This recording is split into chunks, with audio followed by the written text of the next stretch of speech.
السلام علیکم dear students, یہ دیکھیں یہ قلم ہے اور اس کو کیسے ہولڈ کرنا ہے۔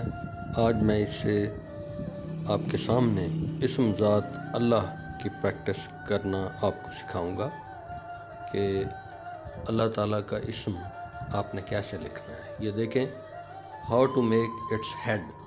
سب سے پہلے اللہ تعالیٰ کے لام کا ہیڈ بنایا گیا ہے اور اس کے بعد قلم کو موو کر کے آپ نے دوسرا لام بنانا ہے۔ یہ اوپر کی طرف آپ اس کو موو کریں اور اس کے بعد اس کو آہستہ آہستہ نیچے لیں۔ تو یہ جو اللہ تعالیٰ کا نام آپ لکھیں گے، یہ اس سٹائل کا نام ہے خط ثلث۔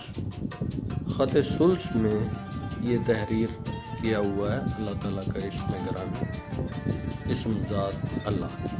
اب یہ جو ہے یہ میں نے قلم کی نوک سے بنایا ہے۔ اس کے بعد تھوڑا سا نسبتاً کم قط والا جو قلم ہے، جس کی موٹائی اس سے کم ہے، اس سے یہ بنے گا۔ جو پیچھے اللہ تعالیٰ کا نام لکھا ہوا ہے، جو آپ پیچھے دیکھ رہے ہیں لام لکھے ہوئے ہیں، ان کی جتنی موٹائی ہے تو کی جو قلم کی موٹائی ہے اس سے کم ہے۔ تو یہ قلم مارکیٹ میں اویلیبل بھی ہوتے ہیں، لیکن عام طور پر جو کیلیگرافرز ہوتے ہیں انہوں نے یہ قلم خود بنانے ہوتے ہیں۔ تو جو اسٹوڈنٹس قلم اگر یہ لینا چاہیں اور وہ لے سکتے ہیں ہم سے رابطہ کر کے، اور سب سے گزارش ہے کہ بھئی وہ ہمارے چینل کو سبسکرائب کریں اور نوبل آرٹ کو دنیا میں پھیلائیں۔ تو یہ دیکھیں یہ زبر کے لیے بھی یہ تھن قلم یوز کی گئی ہے، زبر ڈالی جا رہی ہے، اور اس کے بعد شد کے لیے اس سے بھی مزید باریک قلم یوز کی گئی ہے۔ تو ہاتھ آپ نے کس طریقے سے کس اینگل پہ قلم کو پکڑنا ہے، ہاتھ رکھنے کا سٹائل کیا ہے، تو غور سے آپ دیکھیں۔